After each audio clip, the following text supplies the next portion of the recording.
राजा पंढरीचा, राजा पंढरीचा. सगळ्या जगाचं दुःख सोसलं घेतलं, जगाने दिलेली सगळी निंदा पचवली, विष पचवलं आणि अमृताची चूळ भरली 12व्या शतकात. भाव ओळखला म्हणून तर माऊलींच्या ज्ञानेश्वरीचं नाव सुद्धा भावार्थ दीपिका असं आहे. भगवद्गीतेवरती टीका फक्त माऊलींनीच नाही केली, अनेकांनी केली. विनोबा भावेंनी भगवद्गीतेवर टीका केली. आईनी सांगितलं, विनू मला भगवद्गीता सांग रे, समजून कळत नाही. म्हणून आईच्या इच्छेकरता विनोबा भावेंनी भगवद्गीतेवर टीका केली. तिला गीताई असं नाव दिलं. गीताई माऊली माझी, मी बाळ तिचा नेणता, असं विनोबा भावे म्हणायचे. वामन पंडित नावाचे पंत साहित्यात एक कवी होऊन गेले. त्यांनी भगवद्गीतेवरती टीका केली आणि त्याला यथार्थ दीपिका असं नाव दिलं. लोकमान्य टिळकांनी भगवद्गीतेचा अभ्यास करून त्यावर गीता रहस्य नावाचा ग्रंथ लिहिला मंडालेच्या तुरुंगामध्ये. पण वामन पंडितांची यथार्थ दीपिका त्याचं मुखपृष्ठ आता सुद्धा कुठं बघायला मिळत नाही. पण माऊलींनी हृदयातला भाव जाणला आणि त्याला नाव दिलं भावार्थ दीपिका. त्याचा परिणाम असा झाला, आज महाराष्ट्र संस्कृतीच्या गाभाऱ्यामध्ये, देव्हाऱ्यामध्ये लोकांनी ज्ञानेश्वरीला बसवलं. ज्ञानेश्वरी आमची माय झाली, ज्ञानराज आमच्या आई झाल्या. ज्ञानराज माझी योग्यांची माऊली, ज्ञानराज माझी योग्यांची माऊली, ज्ञानराज माझी योग्यांची माऊली. जेणे निगमावली प्रकट केली, जेणे निगमावली प्रकट केली, गीता नाम ज्ञानेश्वरी, गीता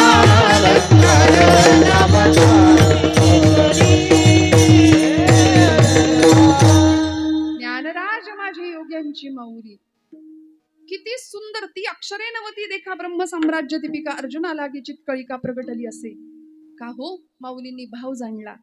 तो भाव तुमच्या माझ्या हृदयामध्ये दृढ व्हावा, मुळात निर्माण व्हावा, याकरता तुकोबरायांचं अंतःकरण करचळलं, तळमळलं. आम्ही ज्या ब्रह्मरसाचं पान केलं तो ब्रह्मरस तुम्हाला मिळायला पाहिजे आणि त्याच्याकरता सुरुवात कुठून होते? भावे विना भक्ती, भक्ती विना मुक्ती, फळे विना शक्ती बोलू नाही, फळे विना शक्ती बोलू नाही, फळे विना शक्ती बोलू नाही. भावे विना भक्ती. सुरुवात केली भावापासूनच मग आम्ही पुढचा प्रवास करू शकतो. म्हणून भक्ती कितीही करा, पण भाव हा भक्तीचा सौभाग्य कुंकुम तिलक आहे. एखादी सौभाग्यवती सगळे अलंकार परिधान करते, महिला वर्ग सगळे अलंकार परिधान केलेत पण कुंकूच नाही लावलं, काय उपयोग आहे? तसं आम्ही कितीही भक्ती करा पण हृदयात भावच नसेल तर त्या अलंकारांना बाकीच्या कुठलीही कसलीच शोभा नाही. म्हणून भाव हा भक्तीचा सौभाग्य तिलक आहे. हा भाव तुम्हाला मला कळावा याकरता या अभंगामध्ये तुकोबरायांनी 3 शब्द वापरलेत. पहिला शब्द आहे जीव, दुसरा शब्द आहे भाव आणि तिसरा शब्द आहे देव. तीनही शब्द बघायला गेलं तर अत्यंत लहान दिसतायत पण अर्थाच्या दृष्टीने अत्यंत मोठे व्यापक आहेत. कारण ज्याच्याविषयी वर्णन केले तो व्यापक आहे. तुका म्हणे व्यापक नभा, होई अणुचाही गाभा, होई अणुचाही गाभा, होई अणुचाही गाभा.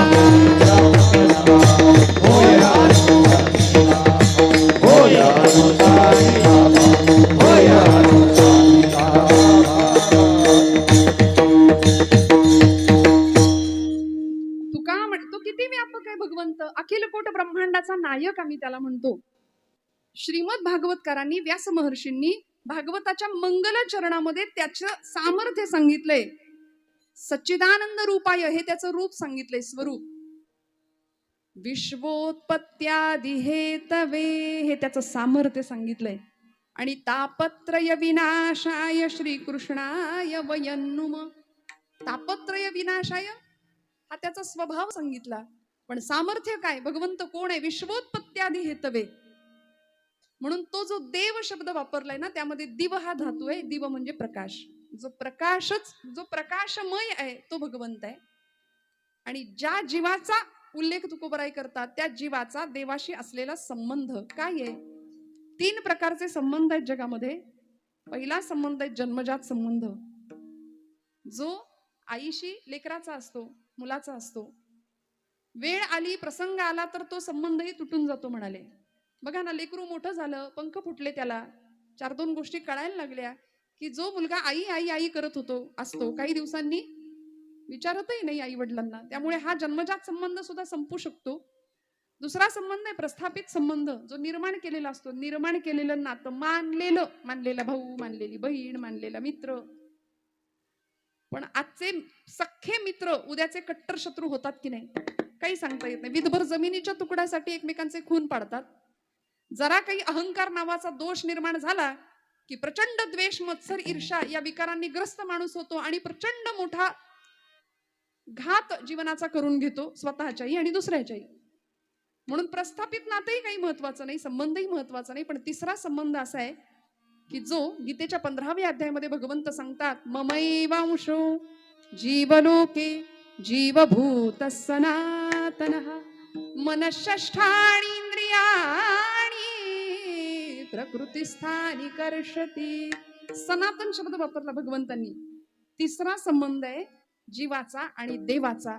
तो असा आहे, तो सनातन संबंध आहे. तो कुणीच तोडू शकत नाही, कुणीच नाही.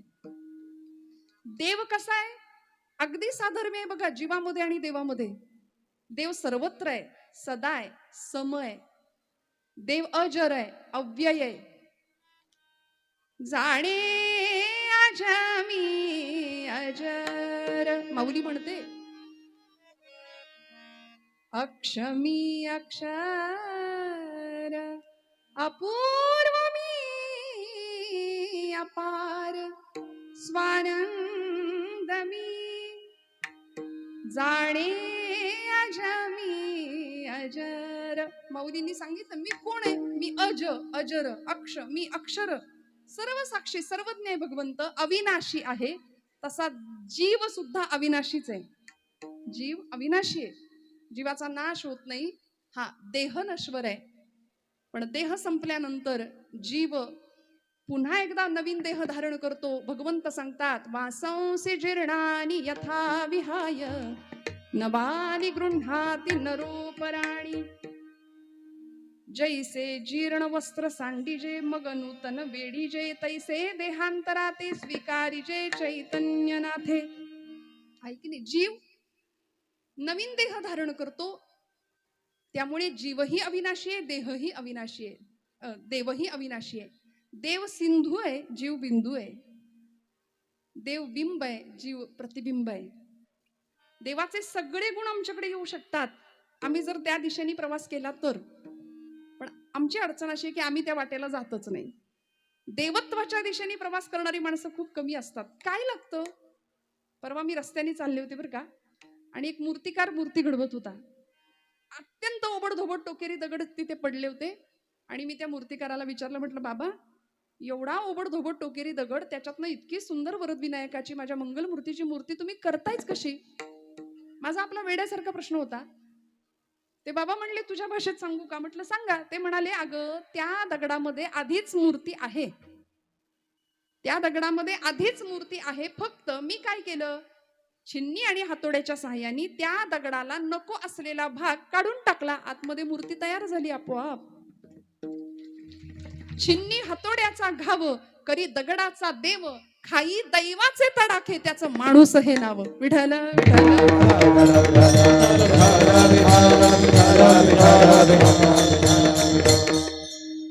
मग मला कळालं, अरे खरं आहे, जीवनातला अनावश्यक भाग आपल्या सुद्धा काढून टाकला. चिन्नी आणि हातोड्याच्या साह्याने जसा दगडाचा भाग काढून टाकला जातो, तसा आमच्याही जीवनामध्ये नको तोच भाग जास्त आहे. अनावश्यक असलेला भाग जर काढून टाकला तर आतमध्ये आम्ही देवत्वच आहेत ना. मग परिणाम काय होतो? तुका म्हणे, देह भरिला विठ्ठले, काम क्रोधे केले घर रीते. सगळं घर मोकळं करावं लागेल, स्वच्छ गाभारा करावा लागेल हृदयाचा, तेव्हा भगवंत येऊन तिथे स्थापन होईल, स्थित होईल, अधिष्ठित होईल. त्यामुळे हा जीव त्या देवाच्या दिशेने प्रवास करायला उद्युक्त झाला पाहिजे. आणि मग जीवाचं आणि देवाचं नातं असं असलं पाहिजे की या जीवाला त्या देवाशिवाय चैनच नाही पडलं पाहिजे. हे तुकोबरायांचं म्हणणं आहे. कसं नातं असलं पाहिजे? अभंगाच्या शेवटच्या चरणामध्ये एक उदाहरण देतात तुकोबराय. तुका म्हणे माता, तुका म्हणे माता, तुका म्हणे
लेकराची चिंता, आई लेकराची काळजी कशी घेते.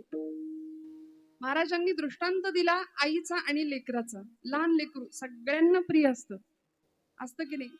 नाक वाहत असलं तरी सुद्धा ते प्रिय असतं. लेकरू एकदम लहान लेकरू, हा आम्ही त्याला गुंड बनवतो, आम्ही त्याला तुझं माझं शिकवतो, पण लहान बाळ असतं त्याला काहीही कळत नाही. आपलं परक माझं तुझं काही नाही कळत. पण शाळेत जाणाऱ्या मुलाला एखादी छोटीशी पेन्सिल जरी आईनं दिली तरी आई म्हणते शेअर करू नको कुणाला. एखादा छोटा खोडरबर जर असला तरी ती सांगते कुणाला देऊ नको, हे तुझं आहे. मग आपण गमतीने म्हणायला लागलो ना, देव दे दे मला दे मला दे, बघू बघू बघू, ते म्हणतं माझं आहे.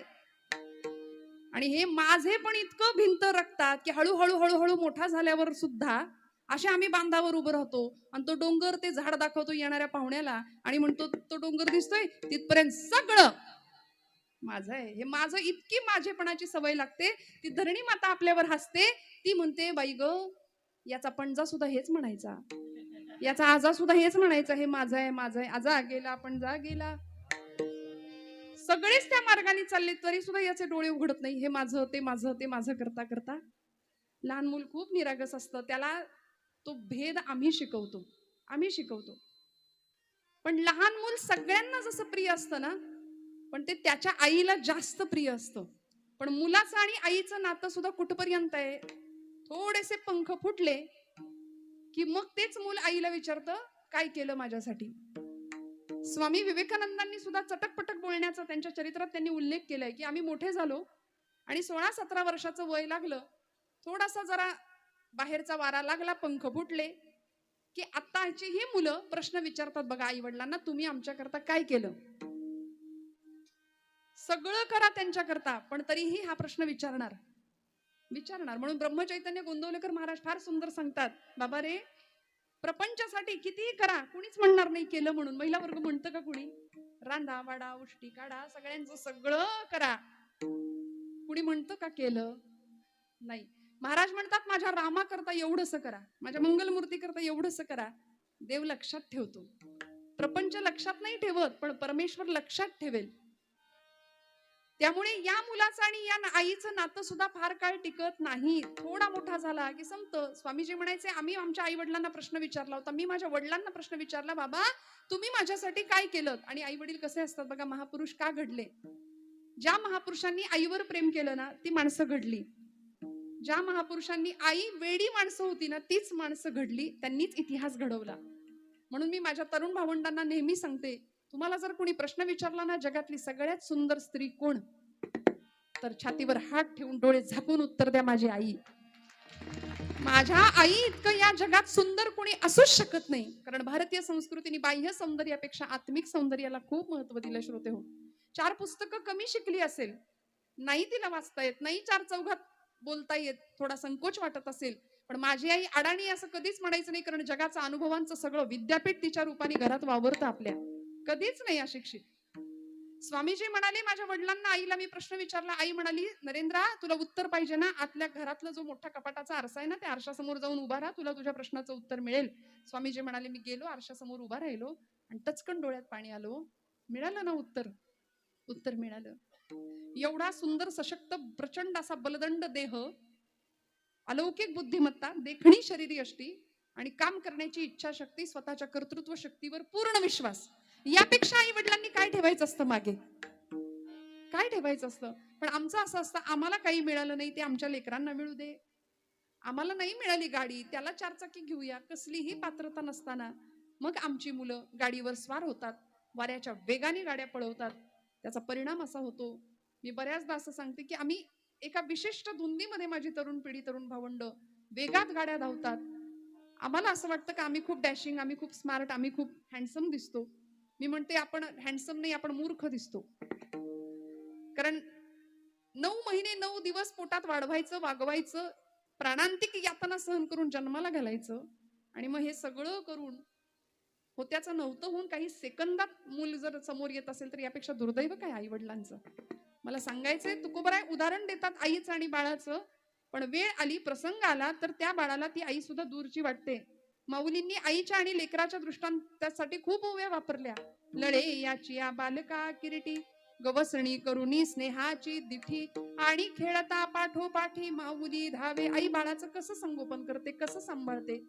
बहिणाबाईंनी निसर्गातला चमत्कार सांगितला. ती सुगरण त्या पिलाला दाणा भरवते लांबून आणून. ती असं नाही म्हणत तू माझ्या म्हातारपणची काठी आहे, माझ्या सातबाराच्या नाव उतार्यावर आता तुझं नाव आहे, असं ती म्हणत नाही. ती तिचं काम करते, पण तिला माहिती असतं की याला पंख फुटले की हे उडणार आहे, हे स्वतःचं आकाश निर्माण करणार आहे. पण तरी सुद्धा ती तिचं काम करते. पण आईतलं आणि मुलातलं हे नातं सुद्धा बहिणाबाईंनी सुंदर सांगितलं आम्हाला कवितेच्या माध्यमातनं. अरे खोप्या मंदी खोपा सुगरणीचा चांगला, देखा पिलासाठी तिनं झोका झाडाले टांगला. समाज माणसाला किती सुंदर प्रश्न विचारले बघा बहिणाबाईंनी. अशिक्षित कवयित्री होत्या, पण प्रचंड ज्ञान. आज बीएड डीएडच्या विद्यार्थ्यांना चार्ट साठी त्यांच्या कविता असतात. ओष्ठव्यंजन, दंतव्यंजन, तांजव्यंजन. तिची येवलीशीच चोच, तेच दात, तेच ओठ, खोपाईन लाईनला जसा झुलता बंगला, पाखराची कारागिरी जरा देख रे मानसा, देखा पिलासाठी तिनं झोका झाडाले टांगला. हे आईचं आणि बाळाचं नातं आहे. तिची येवलीशीच चोच, तेच दात, तेच ओठ, तुला दिलं रे देवानी 2 हात 10 बोट. अरे आता तरी सावध व्हा, आता तरी सावध व्हा. निसर्गाचे चमत्कार सांगितले हे वात्सल्य सांगण्याकरता. पण तरी सुद्धा बघा, आईचं आणि लेकराचं नातं तुकोबरायांना थोडस कमी वाटतं. मग असं नातं भगवंताविषयी जुळलं पाहिजे, असं प्रेम भगवंताविषयी निर्माण झालं पाहिजे की आता त्याच्या वियोगाशिवाय एक क्षणही करमलं नाही पाहिजे, चैन नाही पडलं पाहिजे. नारद भक्ती सूत्रामध्ये नारदांनी सूत्र सांगितलंय. तदर्पिता अखिलाचारिता तद्विस्मरणे परमं व्याकुलता इति अनन्य. कशाला म्हणायचं? अन्याश्रयाणाम त्यागः इति अनन्यता. अन्य कुठल्याही आश्रयाचा त्याग आणि एकच आश्रय भगवंत चरणाचा. मग तुकोबाई उदाहरण देतात, बाळाचं आईवर कसं प्रेम असतं तसं आपलं भगवंतावर असलं पाहिजे. हेही उदाहरण कदाचित पटेना, थोडस कमी वाटतंय, म्हणून तुकोबाई उदाहरण देतात दुसरं अभंगाच्या 3ऱ्या चरणात. सकळा पडिले भार, सकळा पडिले भार, सकळा पडिले भार, सकळा पडिले भार,